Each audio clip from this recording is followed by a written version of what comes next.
Let me start off by saying that was one heck of a team we just beat. That Calvary team, we will study them for months, and they are really good. I mean, everybody knows Jameson's terrific, but man, they had some other guards that were good, and those big kids are really good. But thank God we got Herm. This guy right here, Curtis McAllister, stepped up big time, and Herm was in foul trouble. Curtis and the rest of the guys, but Curtis in particular. I'm looking at this. I didn't realize he had 17. Wow, what a ball game. Kellen had 13, and Dilly, the eighth grader, came in and had 10 big points. But look, I would be remiss not to mention my assistant coaches in the back. They have done a fabulous job all year. All of these guys just work tirelessly to put us in position to get to this game. You know, I tell people all the time, you know, the goal at the beginning of the year is to get to the Final Four. And when you get here, throw away all the seeds, throw away all the records. It's who can handle the nerves of the semifinals, and then follow it up if you're lucky enough or blessed enough to get to the finals. We knew at halftime, we told these guys, this team ain't going away. I mean, the last game, their semifinal game, they had something like 30-something points in the third quarter. So we knew they were going to keep coming.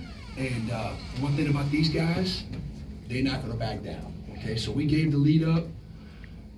Every one of these kids came in a huddle and said, "Hey, we're not losing it. We come too far, and let's play country day basketball." So I know he was in foul trouble. We had to get him back in the game in the fourth a little bit earlier than I wanted, but my coaches did a great job of saying, "No, it's time, coach. We're down 5. We got to go to the Herminator and let's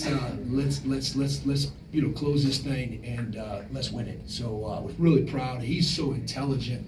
He plays great on both ends of the floor without fouling. Thought he got one, bad one that he shouldn't have gotten. The rest of them is just because he's playing against really good people. But Curtis at the top of our press was, his hands, I don't know how many deflections if this thing's accurate, but his hands were everywhere. His runouts were amazing. If he could dunk, would be all right. But we got the bucket, and he's a heck of a freshman, man. So Dilly in 8th, and him in 9th, and KB in 10th. I'm just so proud of these guys. Herm's a junior, and I said this last press conference, but I want to say it again. We do not get here without these 2 seniors. These guys are the rock. They're the glue of the team. Y'all saw how tough they were, how fundamentally sound they are. They bring the culture of country day basketball, and they bring it every day. So some of these young guys, I got to stay on all the time about their practice habits and sulking, and not these 2. These 2 bought in from day one. They've been in the program 4 years. They're awesome dudes, and that's why I brought them. As I said earlier, these 2 guys are awesome. They're tremendous, but you don't get here without the seniors that lead and help these guys understand how to win. And man, they're really good. These kids right here are just tremendous. I love this team.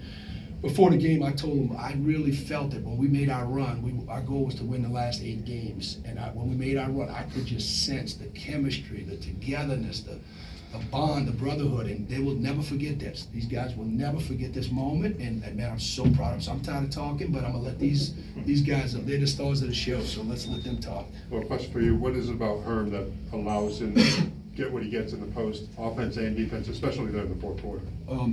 First of all, his IQ. He's really, really smart player. Secondly, he's gifted with explosiveness. So there's no big kid in the whole state, and we've been all over the place to play that can guard him. And he knows it, and the rest of our teammates know it.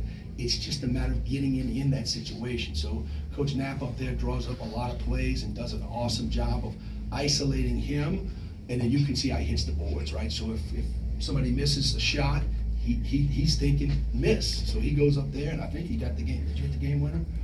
At the end there, I think it was Herm who put the game to get the game, the follow-up with I think it was him. But I thought, that's what makes him so good. And here's the thing about Herm. He don't care if he scores 2 points or 17 points. He doesn't care. You're never going to see him. He's ready to pass first.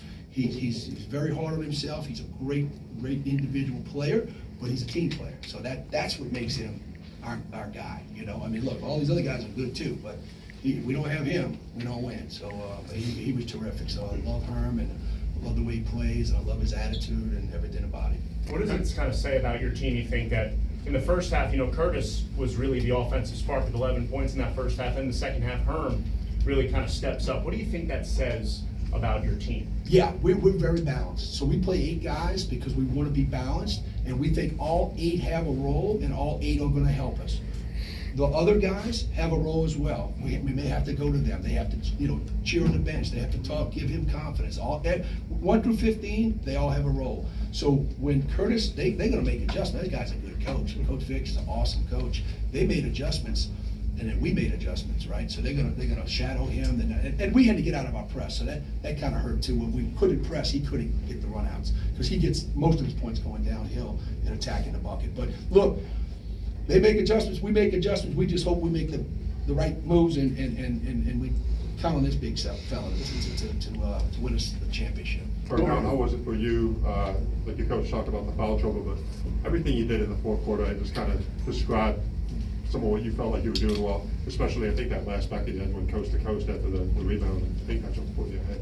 Yes, sir. Good. When I picked up them 4 fouls, I was just telling myself, we're not gonna lose this game. And I just had to stay positive for my teammates. Because if I'm down, most of them gonna get down. So I just know I gotta stay positive and keep pushing. What was working for you?